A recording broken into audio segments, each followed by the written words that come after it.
우리는 사도 바울을 존경하지만 한편으로는 그의 삶을 부러워하기도 합니다.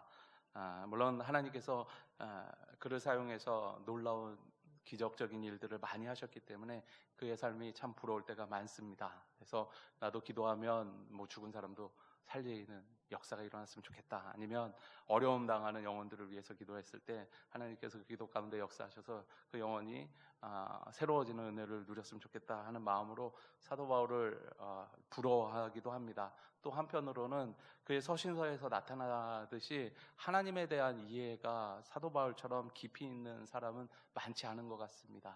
그래서 사도 바울의 삶을 살아간다면 하나님에 대해서 이 땅을 살아가는 동안 좀 더 잘 알고 이해할 수 있지 않을까라는 생각에 이 사도 바울을 부러워합니다. 그런데 그가 살았던 실제적인 삶을 들여다보면 결코 부러워할 만한 삶은 아니었죠. 만약에 저한테 사도 바울의 삶을 선택할 권한이 있다, 너도 그렇게 살 수 있다라는 선택이 주어진다면 저는 과감하게 그렇게 안 살 것 같습니다. 왜냐하면 너무나도 힘든 삶이었거든요. 고린도 후서에 보면 사도 바울이 본인의 고난에 대해서 쭉 나열하는 것을 보게 됩니다. 11장 23절부터 쭉 기록되어 있는데요, 제가 한번 읽어드리겠습니다. 내가 수고를 넘치도록 하고 옥에 갇히기도 더 많이 하고 매도 수없이 맞고 여러 번 죽을 뻔하였으니 유대인들에게 40에 하나 감한매를 5번이나 맞았으며 죽기 전까지 5번 맞았다라는 것이죠. 또 3번 태장으로 맞고 1번 돌로 맞았으면 다 죽을 곱인 것 같아요. 3번 파선하고 일주야를 깊은 바다에서 지냈으며 여러 번 여행하면서 강의 위험과 강도의 위험과 동족의 위험과 이방인의 위험과 신의 위험과 광야의 위험과 바다의 위험과 거짓 형제 중에 위험을 당하고, 아마 거짓 증거 형제라는 것은 그가 개척한 교회 안에 있었던 어떤 다른 사람들이었던 것 같아요. 그들로 인하여서 어려움도 당했던 것 같습니다. 그리고 또 수고하고 애쓰고 여러 번 자지 못하고 줄이며 목마르고 여러 번 굶고 춥고 헐벗었노라. 이에 의 일은 고사하고 아직도 날마다 내 속에 눌리는 일이 있으니 곧 교회를 위하여 염려하는 것이라. 아마 교회 때문에 정신적인 스트레스도 많았던 것 같아요. 뭐 고린도 교회 같은 경우에 문제가 많은 교회였잖아요. 그 교회만 생각하면 머리가 지끈지끈 아픈 거예요. 하나님의 복음으로 인하여 애써야 되는데 서로 뭐 알력으로 인해서 싸우고 있으니까 얼마나 답답하고 스트레스가 많았겠습니까? 그래서 고린도후서 1장 8절을 보면 이 모든 것들을 이렇게 정리하고 있습니다. 형제들아, 우리가 아시아에서 당하는 환난을 너희가 모르기를 원하지 아니하노니 힘에 겹도록 심한 고난을 당하여 살 소망까지도 끊어지고 우리는 우리 자신이 사형 선고를 받은 줄 알았으니 이는 우리로 자기를 의지하지 않고 말고 오직 죽은 자를 다시 살리시는 하나님만 의지하게 하려 하심이라 라고 기록하고 있습니다. 사도 바울의 인생을 보면 어디를 가든지 그를 대적하는 사람들이 있었습니다.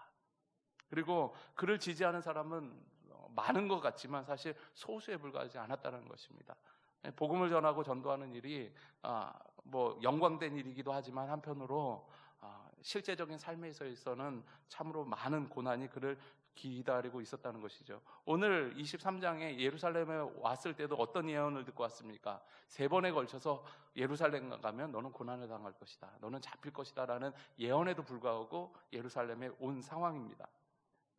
오늘 이 23장 전체를 봐더라도 사도 바울을 위해서 애쓰는 사람은 보이지 않아요. 대부분 다 사도 바울을 대적하는 사람들입니다. 단 한 명, 16절에 나오는 생질 한 명, 사도 바울의 생질, 그것도 뭐 어쨌든 가족이니까 아마 편들어줬던 것 같아요. 그 한 사람을 제외하고선 23장만 보더라도 사도 바울을 대적하거나 아니면 그를 이용해서 어떻게 해보려고 하는 사람들밖에 존재하지 않았다는 것입니다.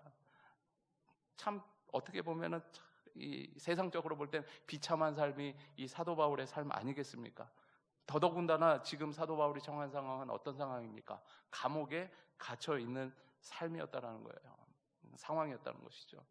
결코 부러워할 만한 것이 1도 없습니다.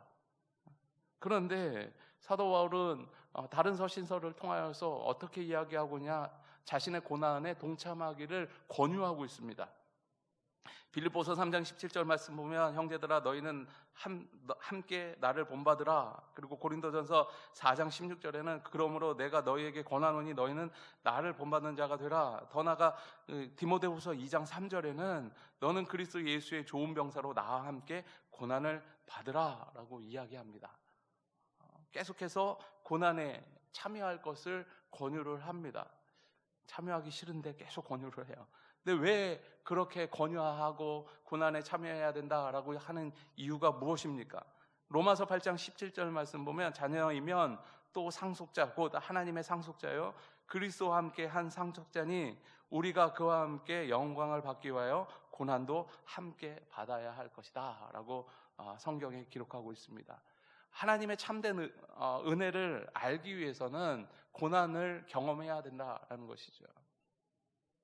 그래야 예수 그리스도께서 나를 위하여서 당하신 고난으로 말미암아 하나님의 큰 사랑이 얼마나 큰지 나에게 다가오기 때문에 사도 바울은 끊임없이 우리에게 고난 가운데 참여할 것을 요청하고 있다는 것입니다. 고난을 통해 그리스도의 고난을 이해하는 것 자체가 어쩌면 우리에게 영광스러운 상황이고 사건이다라는 것이죠. 빌립보서 1장 29절 말씀 보면 그리스도를 위하여 너희에게 은혜 주신 것은 다만 그를 믿을 뿐 아니라 또한 그를 위하여 고난도 받게 하려 하심이라 라고 말씀합니다. 하나님께서 우리에게 구원의 은혜를 베풀어 주셨는데 그 은혜에는 양면성이 있다. 하나는 뭐냐 하면 그 은혜로 말미암아 너희가 구원을 얻었으니 그 안에서 믿음이 생겨난 것이고 또 하나는 그것으로 말미암아 고난을 받게 하는 고난의 길이 열려진 것이다 라고 성경은 이야기하고 있습니다. 왜 구원받으면 우리의 인생 가운데 고난이 올까요? 세상의 가치관과 하나님의 가치관이 다르기 때문에 그래요. 항상 이것이 부딪히기 때문에 하나님의 가치관으로 이 세상을 살아갈 때는 고난을 당할 수밖에 없는 구조에 이르른다는 것입니다. 우리가 세상과 타협하면 그리스도인으로 고난을 당할 필요가 아무것도 없습니다. 지금 현재 코로나로 인하여서 교회들이 물론 여러 가지 이유 때문에 고난을 당하지만 고난을 당하지 않아도 될 이유 때문에 고난을 당하고 있습니다. 그러면 교회 안 나가면 되거든요. 그러면 손가락질 안 받잖아요. 그리고 적당한 선에서 타협하면 되잖아요. 그런데 예배를 지키려고 하고 또한 예배 가운데 하나님의 은혜를 구하기 위해서 함께 모여서 예배합니다. 그러면 세상의 가치관으로 가진 사람들이 볼 때는 이거는 손가락질을 받을 일이죠. 그것이 우리에게 고난이 되는 것입니다. 그렇기 때문에 예수 그리스도를 믿는 순간에 우리는 이미 고난 가운데 던져졌다라는 것입니다. 그리고 그 고난은 고난에서 끝나지 않는다라고 성경은 말씀합니다. 로마서 8장 18절 말씀 보면 생각건대 현재의 고난은 장차 우리에게 나타날 영광과 비교할 수 없다라고 말씀합니다. 네, 오늘 본문을 보면 그 영광을 조금 보여주고 있어요. 그리스도인이 고난을 당할 때 하나님께서 영광 가운데 이끄시는 것을 조금 보여줄 수 있는데 우리 함께 그것을 찾아보면 좋겠습니다. 사도 바울은 언제나 위기였는데 오늘도 보니까 위기 가운데 처했습니다. 12절 말씀 보면 유대인들이 당을 지어 맹세하되 바울을 죽이기 전까지는 먹지도 아니하고 마시지도 아니하겠다. 또 그것을 결심한 사람이 몇 명이라고 합니까? 13절 말씀 보니까 40여 명이나 되었다라고 기록합니다. 나를 반대하고 내가 죽기 전까지는 아무것도 안 먹겠다는 사람이 40명이라고 생각해 보세요. 시어머니 한 명만으로도 힘든데 시어머니가 40명이라고 생각해 보세요. 쉽지 않은 일이죠.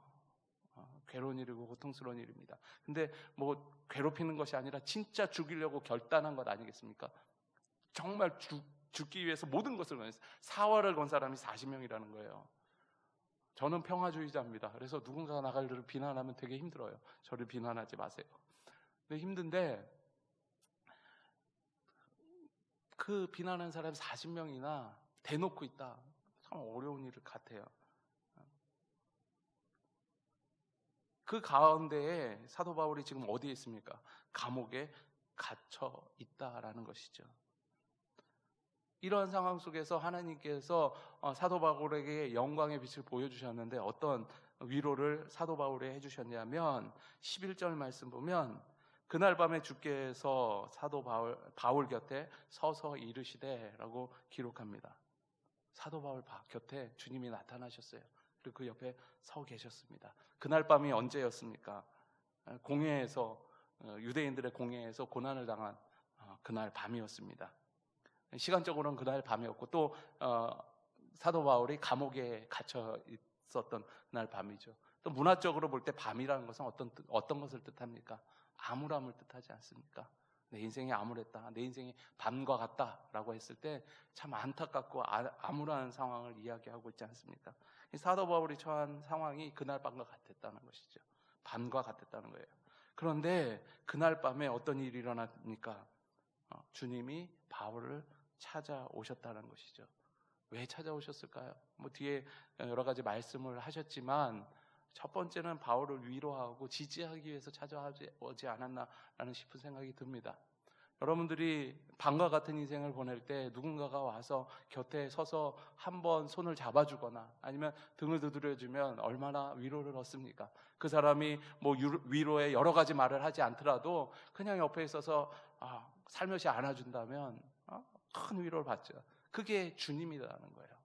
사도 바울이 정말로 감옥에 있을 상황은 어떤 상황이에요? 코너에 몰린 거죠. 이 시대에는 언제 죽어도, 감옥에 있는 사람은 언제 죽어도 당연한 시대 아니었습니까? 재판이 지금처럼 정확하게 이루어지지 않았어요. 판단을 하는 사람이 그냥 왕 마음대로였었잖아요. 죽이면 죽는 거예요. 세례 요한이 그래서 죽으면 죽었잖아요. 그냥 목에 잘려서 죽었잖아요. 언제 죽어도 당연한 시대였습니다. 그런 가운데 주님께서 이 바울을 찾아가서 그 옆에 서 계셨다는 거예요. 얼마나 큰 위로가 바울에게 되었겠습니까? 여전히 세상 사람들은 나를 등지고 손가락질하지만 주님은 내 편에 서서 계시구나라는 것을 통하여서 하나님의 큰 위로를 받았을 것입니다. 여러분들의 인생도 밤과 같은 인생을 지내고 계십니까?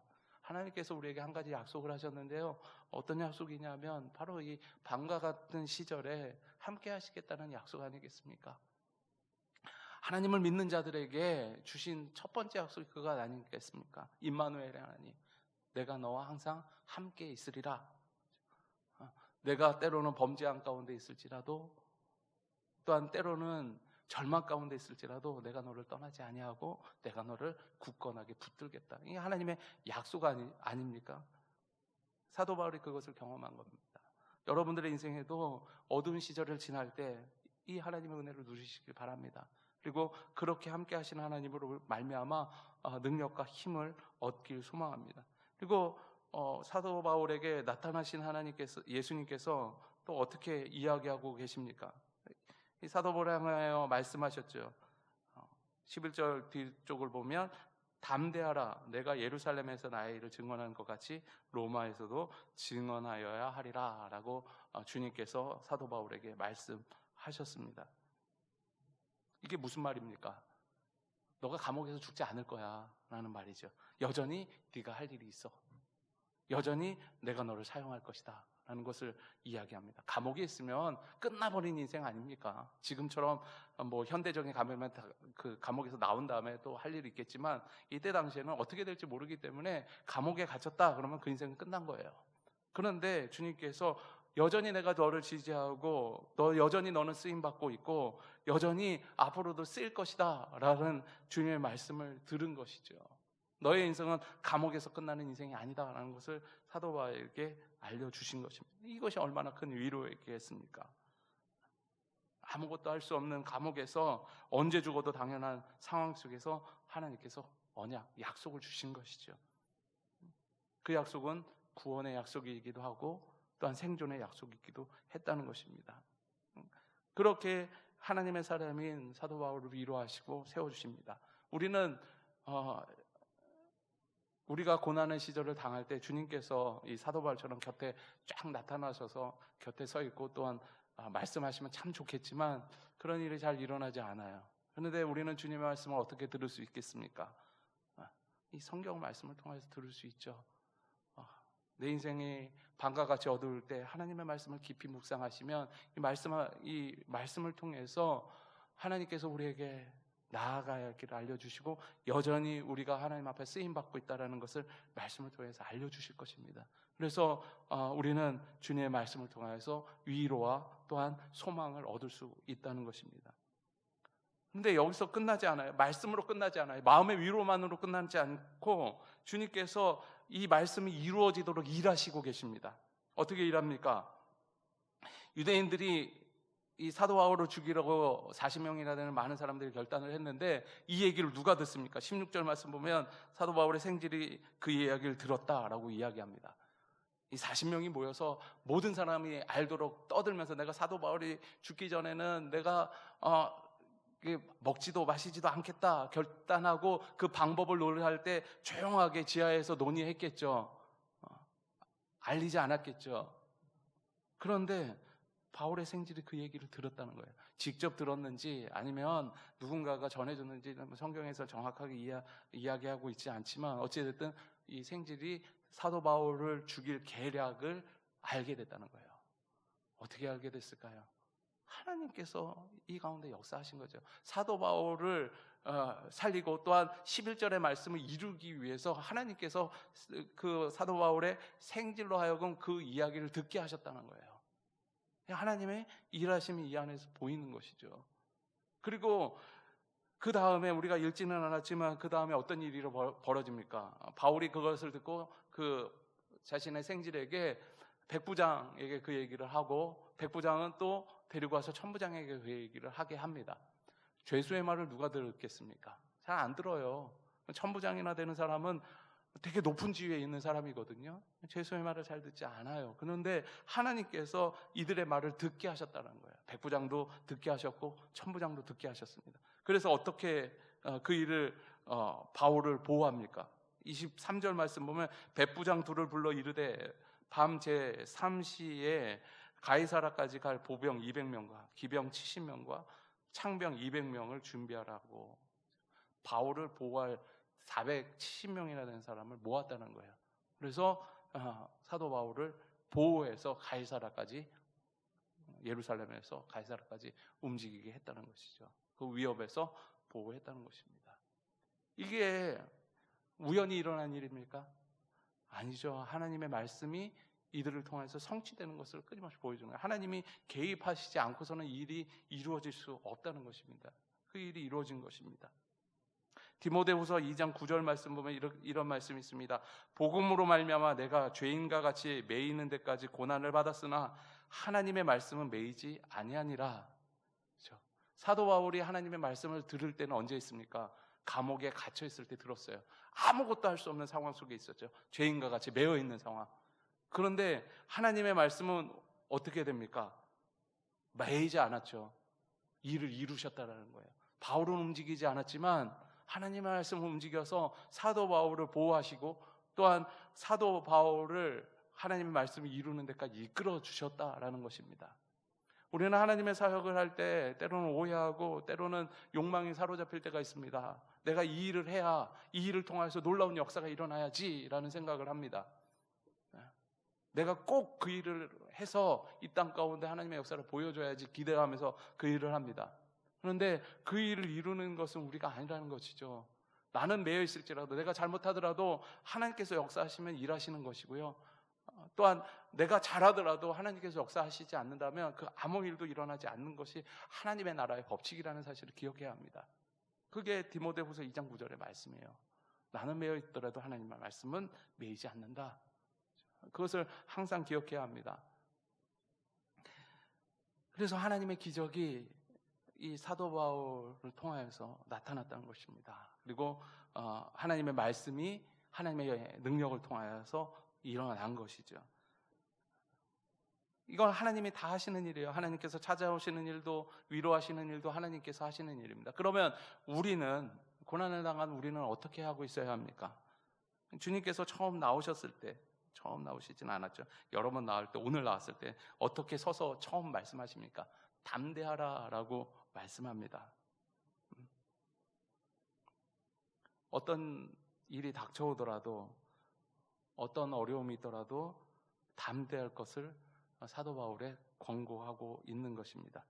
담대하라는 말은 어떤 뜻입니까? 계속 너가 하고 있는 일을 해나가야 된다는 거예요. 그리고 그것을 해나갈 수 있는 용기를 그 마음가운데 가지라는 것이죠.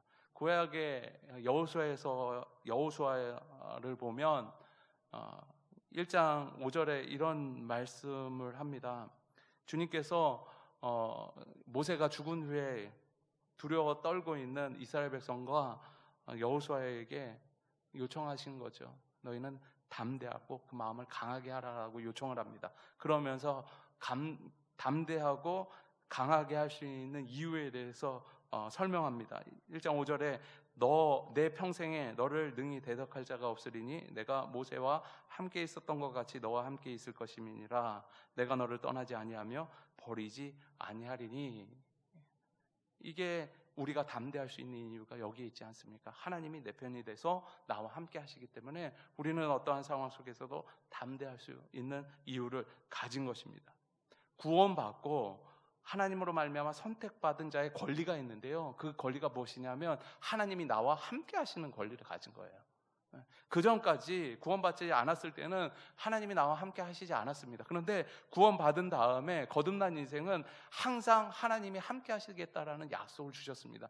반대로 얘기하면 나는 하나님이 나와 함께 하기를 구할 수 있는 권리를 우리가 얻은 겁니다. 그렇기 때문에 하나님이 함께 하신다는 사실을 알 때 이 세상을 창조하시고 또한 이 세상을 운영하시는 그 하나님이 함께 하신다면 우리는 당연히 담대할 수 있는 것이죠. 그래서 주님께서 사도 바울을 처음 만나서 이야기할 때, 감옥에 갇힌 사도 바울을 이야기할 때 먼저 담대하라라고 이야기합니다. 왜냐하면 지금 내가 너와 함께 있는 거 보지 않느냐, 그러니까 너는 담대해야 된다라고 이야기합니다. 이렇게 담대한 자에게 하나님께서 또 요청하시는 것이 있어요. 무엇을 해야 되는가? 본문 말씀 보면 그 다음 11절 예수님이 하신 말씀을 보면 내가 예루살렘에서 나를 증언한 것 같이 로마에서도 증언하여야 하리라 라고 기록하고 있습니다.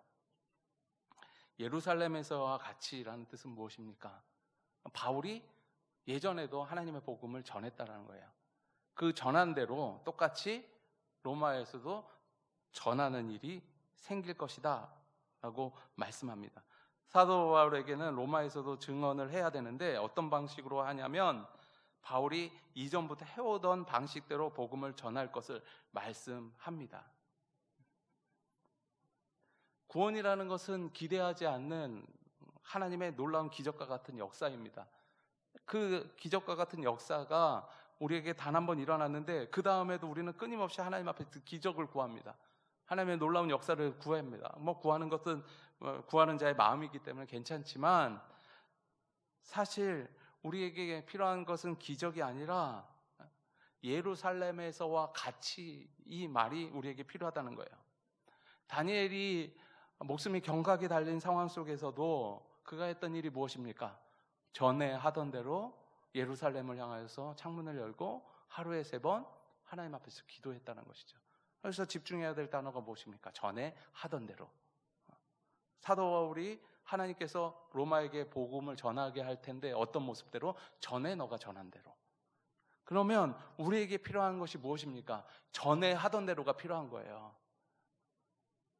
내가 하나님 앞에서 나의 신앙을 굳건하게 쌓는 작업이 필요하다는 거예요. 위기가 있고 어려움이 우리 인생을 닥쳐왔을 때 하나님의 기적으로 말미암아 놀라운 역사로 말미암아 거기서 건져내는 것도 참 감사한 일이고 또한 그 일을 구하는 것도 우리의 몫이기도 하지만 더 중요한 것은 그 위기 가운데 그 위기를 넘어갈 수 있는 믿음의 용기가 우리 안에서 쌓여져야 된다는 것입니다. 우리가 큐티하는 이유가 무엇입니까? 위기를 대비하는 것 아니에요? 하나님의 말씀을 깊이 읽고 묵상하는 이유가 무엇입니까? 지금은 이 말씀 묵상 안 해도 돼요.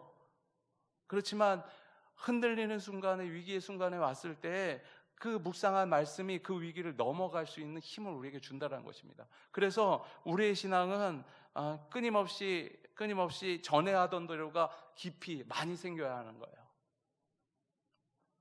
하나님의 말씀을 가까이 하는 것이 매일매일 점점 더 단단해져야 되고요. 또 하나님 앞에서 기도하는 것이 매일매일 하나님 앞에서 단단해져야 하는 것이죠. 그랬을 때 하나님께서 어느 순간 나타나서 전에 하던 대로 나 살아가면 돼. 전에 네가 가지고 있던 그 믿음대로 이 위기도 넘어가면 돼. 그런 말씀을 하신다라는 것입니다. 새로운 어떤 일을 통하여서 너를 사용하는 것이 아니라 너가 가지고 있는 것, 너가 내게 보인 그 믿음으로 말미암아 또 다른 일을 이루어내겠다라는 하나님의 약속이 이 가운데 있는 것이죠. 그렇기 때문에 우리는 날마다 전에 하던 대로를 단단하게 만들어야 되고요, 전에 하던 대로를 더욱더 풍성하게 만들어야 하는 것이 우리의 몫이라는 것입니다. 그랬을 때 어떠한 위기의 순간에도 하나님 앞에서 쓰임받을 수 있는 존재가 되는 것입니다. 사도 바울의 삶은 자신의 앞날을 분명하게 보고 나아가는 삶이 아니었습니다. 주님께서 비추시는 가느다란 빛을 보고 그 길을 따르는 것이 사도 바울의 삶이었습니다. 감옥에 갇혀 있을 때도 거기서 언제 나갈지 못 나갈지, 아니면 복음을 증거할 때도 그 복음을 통해서 어떠한 역사가 일어날지 알지 못하는 인생을 살았습니다. 그렇지만 그가 분명히 보고 나간 것이 있었는데, 그것은 무엇입니까? 하나님께서 하라고 하신 일, 그리고 그 길을 믿고 걸어가는 것이 사도 바울이 행했던 삶이었고 길이었다는 것입니다. 그리고 날마다 하나님으로 말미암아 얻는 담대함을 통하여서 그 인생을 하나님 앞에 드렸다는 것이죠. 여러분들의 삶은 어떻습니까? 하나님 앞에서 사도 바울 같은 인생이 되기 원합니다. 고난이 와도 그 고난 때문에 두려워하는 것이 아니라 나와 함께 하신 하나님으로 말미암아 담대함을 얻고, 또한 내가 여태까지 하나님 앞에서 한 신앙을 통하여서 두려움 없이 또한 하나님의 일을 감당해내서 하나님 앞에서 고난을 지나 하나님의 영광을 보는 그러한 그리스도인이 또 하나님의 사람이 되길 소망합니다. 기도하겠습니다.